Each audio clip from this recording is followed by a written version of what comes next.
The avoidant just realized you're ignoring them, and their entire psychological system is being thrown into chaos. This isn't you being occasionally busy or taking a few hours to respond. This is complete, sustained, genuine ignoring. You're not answering their messages. You're not liking their posts. You're not asking mutual friends about them. You're not watching their stories. You're acting like they don't exist, like they're just another person you used to know, but have no current interest in or connection to. And this level of complete disregard is activating responses in the avoidant that nothing else activates. The ignoring is scrambling every pattern they rely on because it removes them from the dynamic entirely. The avoidant knows how to handle pursuit. They create distance. They know how to handle anger. They shut down emotionally. They know how to handle tears and pleading. They become logical and detached, but they have no script for being completely ignored by someone who used to care about them. Your ignoring is doing something to their psychology that's unprecedented. And what they do in response reveals everything about how the avoidant mind actually works when their usual control mechanisms are stripped away. What makes ignoring different from no contact or giving them space is the quality of indifference it communicates. No contact often still carries an emotional charge. The person doing no contact is visibly hurt, is clearly protecting themselves, is obviously still affected. The avoidant can sense the continued emotional investment underneath the no contact, and that investment keeps them somewhat secure, believing that they still matter. But true ignoring communicates something far more disturbing. You're not hurt. You're not protecting yourself. You're simply uninterested. The avoidant hasn't activated enough emotion in you to warrant hurt or protection. They're just irrelevant to you. Now, this message of irrelevance is what creates the specific responses that ignoring triggers, because irrelevance challenges the avoidant's sense of their own importance in ways that anger or hurt never could. The avoidant's response to being ignored also depends on their level of attachment to you. If they were never that attached, if the relationship was casual for them, your ignoring might register as neutral or even relieving. But if they were actually attached, if you mattered to them, even though they couldn't show it properly, your ignoring creates an internal crisis that plays out in predictable stages.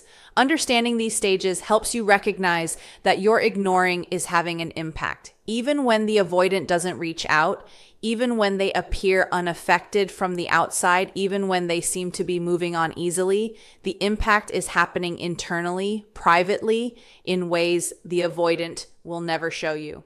Because showing you would mean admitting you matter, and admitting you matter would mean being vulnerable, which is exactly what the avoidant's entire psychology is organized to avoid. Stage 1.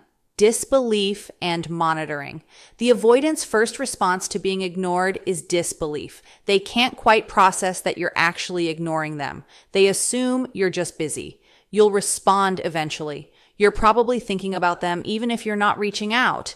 The avoidant has operated from the assumption that they matter to you, that you care about them, that your emotional investment in them is significant.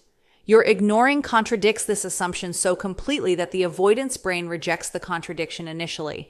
They tell themselves explanations that preserve their sense of importance. You're playing hard to get. You're trying to make them jealous. You're protecting yourself from hurt by pretending not to care. During this disbelief stage, the avoidant monitors you obsessively. They're checking your social media constantly, even though they'd never admit it. They're looking for signs that you're thinking about them, that you're struggling without them, that the ignoring is a performance rather than genuine. They're analyzing your posts for hidden messages directed at them. They're tracking who you're following, who's liking your content, whether you're engaging with anyone new. The monitoring is compulsive because the avoidant needs information that will confirm you still care, that your ignoring is a strategy rather than authentic indifference. The obsessive checking is evidence that your ignoring is already affecting them, even though they're not reaching out. The disbelief stage also includes the avoidant testing whether you're really ignoring them. They might send a casual message to see if you respond. They might like an old post or view your story to see if you notice. They might ask a mutual friend about you in a way that seems casual but is really fishing for information about whether you've mentioned them. These tests are the avoidant trying to determine whether your ignoring is absolute or whether there are cracks they can exploit to restore the dynamic where you're paying attention to them, even if they're not fully reciprocating that attention. The avoidant during disbelief is also constructing elaborate theories about why you're ignoring them. Maybe you're dating someone new and that person asked you to cut contact. Maybe you're going through something difficult and withdrawing from everyone.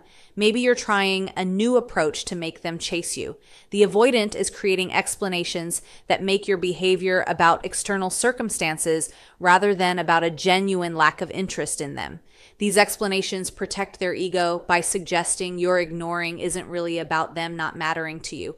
It's about something else, something temporary, something that will eventually resolve and restore their importance in your life. Stage 2, anxiety and increased pursuit. When the disbelief stage ends, when the avoidant can no longer deny that you're genuinely ignoring them, anxiety sets in. This anxiety is particularly acute because it's unfamiliar to the avoidant. They're used to being the less anxious party in the dynamic. They're used to creating distance while others pursue, but your ignoring has flipped the script entirely. Now they're the ones feeling anxious about your lack of response. They're the ones uncertain about where they stand. They're the ones experiencing the destabilizing effect of not knowing what you're thinking or feeling about them. The role reversal is deeply uncomfortable, and it's creating anxiety the avoidant doesn't know how to manage. The anxiety often drives increased pursuit from the avoidant, which is shocking behavior for someone who typically withdraws rather than pursues. The avoidant might reach out more frequently. They might ask directly why you're not responding. They might try different communication channels if you're ignoring them on one platform. They might show up places they know you'll be. This pursuit isn't the avoidant suddenly being ready for a relationship. It's the avoidant trying to restore equilibrium by getting you to engage with them again, by ending the uncomfortable state of being ignored, by confirming they still have an impact on you, even if that impact is negative. The pursuit during the anxiety stage is particularly revealing because it shows the avoidant can pursue when their sense of control is threatened. When you were pursuing them, they withdrew because they had the power. But now that you're ignoring them, they've lost power. And the loss of power motivates pursuit designed to restore it. The avoidant isn't pursuing because they've developed a capacity for intimacy. They're pursuing because your ignoring has created a power vacuum they need to fill. They need to know they matter. They need to restore the dynamic where you're the invested one and they're the detached one. And pursuit is their attempt to achieve that restoration. The anxiety also manifests as the avoidant questioning what you're ignoring means about them. If you're genuinely not interested anymore, what does that say about their value? If you've moved on completely, were they ever as important as they assumed? If you can ignore them this easily, were they replaceable all along? These questions are threatening the avoidant self-concept. They've maintained a sense of themselves as someone who matters to people even when they're not treating those people well. But your ignoring suggests maybe they don't matter. Maybe their importance was always dependent on your continued investment. Maybe without someone caring about them, they're actually insignificant. These thoughts are creating anxiety that drives the avoidant's changed behavior. Stage 3, anger and devaluation. When anxiety doesn't produce results, when the avoidance pursuit doesn't end your ignoring, anger emerges. The avoidant becomes angry that you're not responding, that you have the audacity to ignore them, that you're not playing the role they expect you to play. The anger is defensive, a way of managing the vulnerability and hurt that your ignoring is creating. By becoming angry, the avoidant can avoid feeling rejected.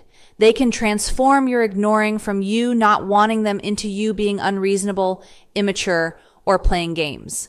The anger allows them to maintain ego protection while dealing with the reality that you're not interested in engaging with them. The anger stage often includes devaluation of you and the relationship. The avoidant starts focusing on your flaws. They tell themselves you were too needy anyway, too emotional, too demanding.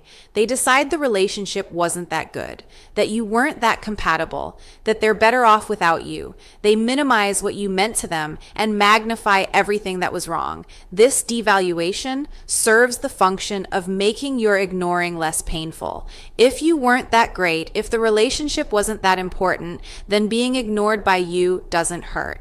The avoidant is protecting themselves through cognitive reframing that makes you matter less so that your ignoring matters less. The anger might be expressed directly if the avoidant reaches out with hostile messages. They might accuse you of being immature for ignoring them instead of communicating. They might say you're playing games or being manipulative. They might express anger about you moving on or not caring. These expressions of anger are the avoidant externalizing the internal discomfort your ignoring is creating. They're trying to make you wrong so they can be right. They're trying to create conflict that would at least mean you're engaging with them, because conflict is better than the complete absence of engagement that ignoring represents. The anger stage can also include the avoidant badmouthing you to mutual friends. They're managing their hurt and confusion by creating a narrative where you're the problem. They're telling people you're immature, that you can't handle direct communication, that you're being petty by ignoring them. This narrative building serves multiple purposes. It protects their ego. It attempts to control how others perceive the situation.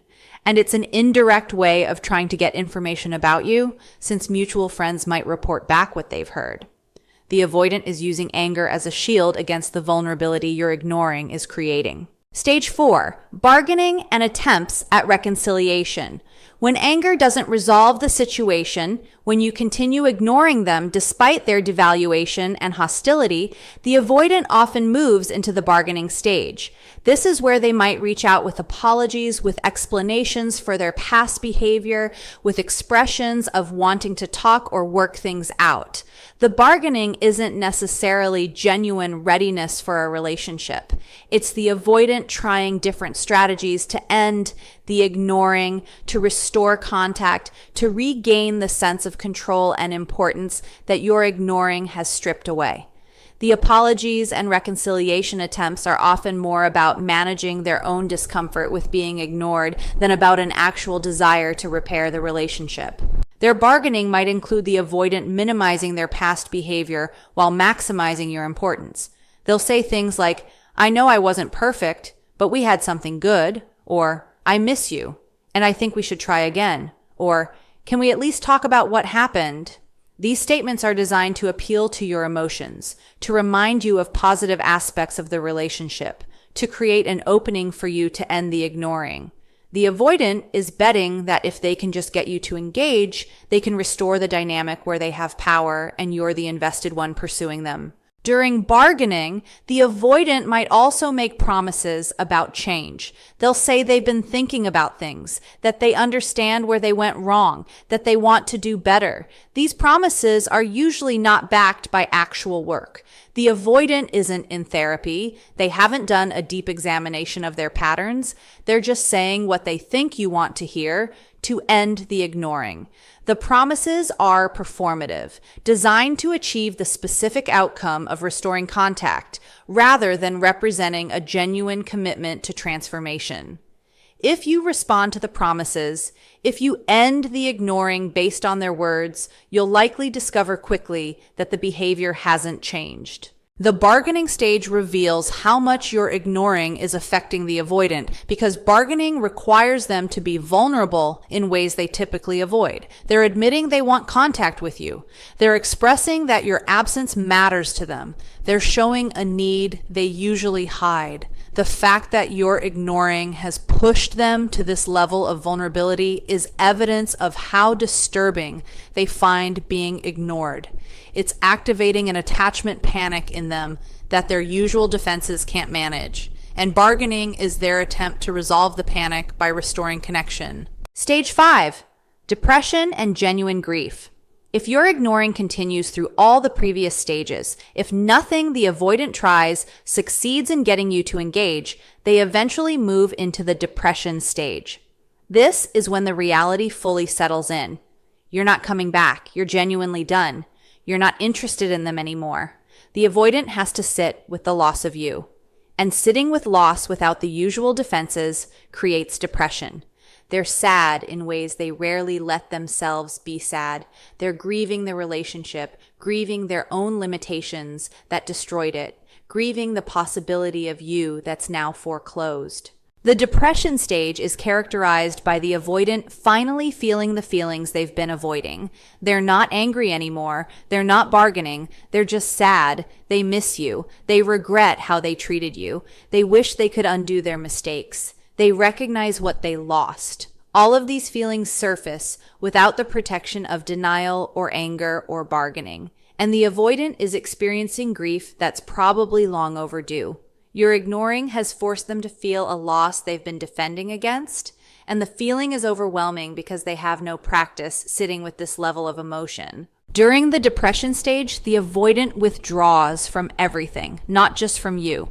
They're less social. They're going through the motions of life without real engagement. They're stuck in their sadness in ways that affect all areas of functioning. The depression is the avoidance nervous system finally processing what happened, finally confronting what your ignoring has been communicating. You're gone. You're not coming back. The relationship is over. They destroyed something that mattered. This confrontation with reality is what creates the depressive response, because reality is painful, and the avoidant can no longer avoid it. The avoidant during depression might reach out one final time with genuine vulnerability.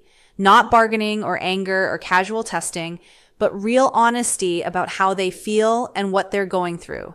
This reach out, if it comes, is different from previous attempts because it's not strategic. It's not designed to manipulate you back. It's just the avoidant being honest about their pain because the pain has become unbearable to carry alone. Whether you respond to this genuine vulnerability is entirely your choice, but understanding it's coming from depression rather than manipulation helps you assess it accurately. Stage 6, acceptance and moving forward. Eventually, whether after weeks or months or years, the avoidant reaches the acceptance stage. They accept that you're not coming back, that the ignoring is permanent, that the relationship is definitively over. The acceptance doesn't mean they're over you or that they don't still think about you. It means they've stopped actively trying to change the situation. They've stopped monitoring you obsessively. They've stopped hoping you'll reach out. They've integrated the loss into their life and they're moving forward, even though moving forward includes carrying regret about losing you. The acceptance stage looks different depending on whether the avoidant does work on themselves. Some avoidants use the loss of you and the pain of being ignored as catalysts for change. They get into therapy. They start examining their patterns. They commit to becoming someone capable of a healthy relationship. These avoidants are rare, but they exist. The sustained ignoring was painful enough that it finally motivated them to address the attachment wounds that create their patterns. For these avoidants, acceptance includes gratitude toward you for holding the boundary that forced them to face themselves. But most avoidants move into acceptance without doing deep work. They accept the loss, but they don't examine what caused the loss. They don't address their patterns. They don't develop new capacity. They just move on to the next person and repeat the same cycle. For these avoidants, acceptance is resignation. They're resigned to being alone or to having superficial relationships. They're resigned to their patterns. They're resigned to the reality that they'll probably lose the next person too, because they're not willing to do what would be required to be different. Your ignoring becomes another data point in their history of failed relationships, another loss they carry, another regret they live with. The acceptance stage might include the avoidant romanticizing you and the relationship in retrospect. Now that you're definitively gone, now that there's no hope of reconnection, you become idealized in their memory. You were the one who got away. You were the person they should have fought for. You were the relationship they should have tried harder in. This idealization is the avoidance mind creating a narrative that's easier to live with than the truth. which is that they had you and they destroyed the relationship through their own fear and limitations. The idealization is more comfortable than accountability. What the ignoring reveals about you and about them, your ability to genuinely ignore the avoidant reveals something important about your own healing. You can't authentically ignore someone you're still emotionally invested in. True ignoring requires genuine detachment. It requires you've processed enough that they're no longer consuming your thoughts. It requires you've built enough of a life that they're not the main character in your story anymore. The avoidant sensing your genuine ignoring is sensing your authentic moving on. And that authenticity is what makes the ignoring so powerful. Performed ignoring, where you're secretly monitoring them and hoping they'll notice you're ignoring them, doesn't have the same impact because the avoidant can sense you're still attached.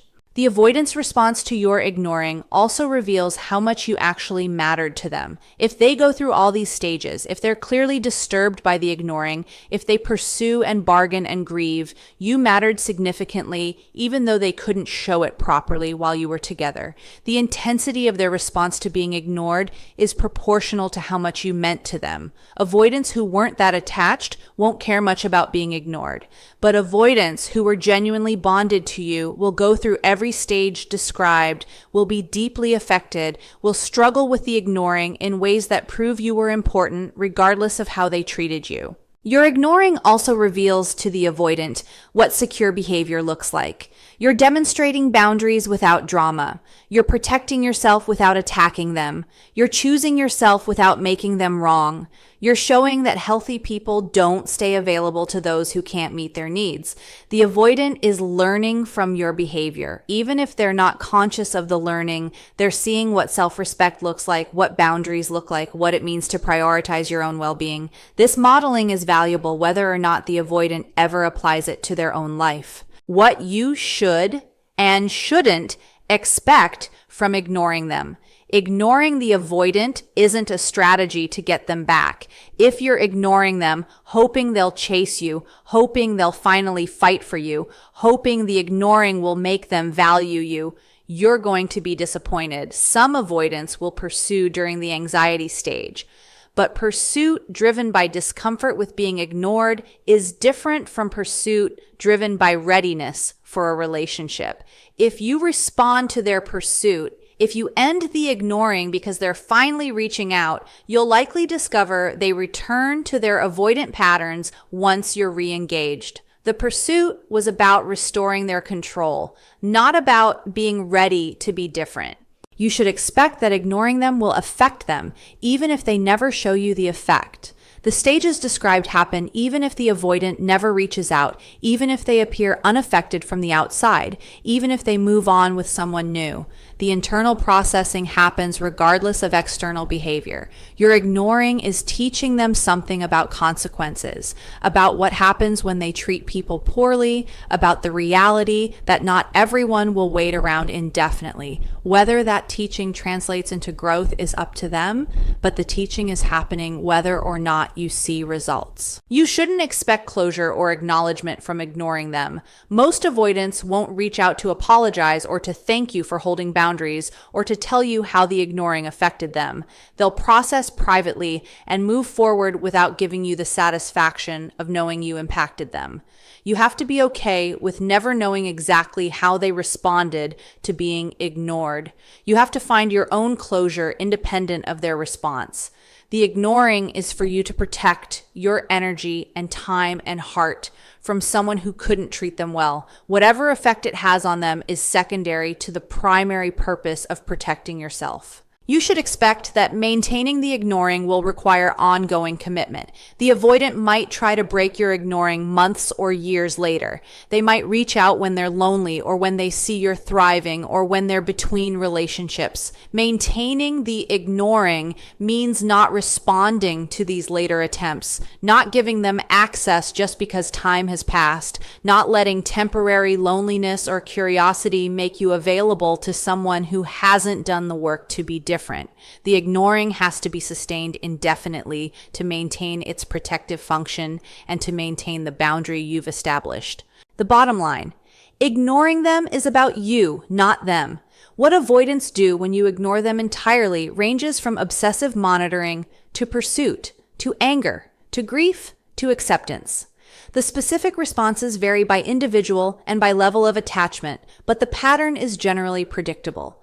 Understanding these responses helps you recognize that your ignoring has an impact, that it's reaching them even when they don't show it, that you're not being ignored back when you ignore them. But ultimately, what the avoidant does in response to being ignored isn't the point.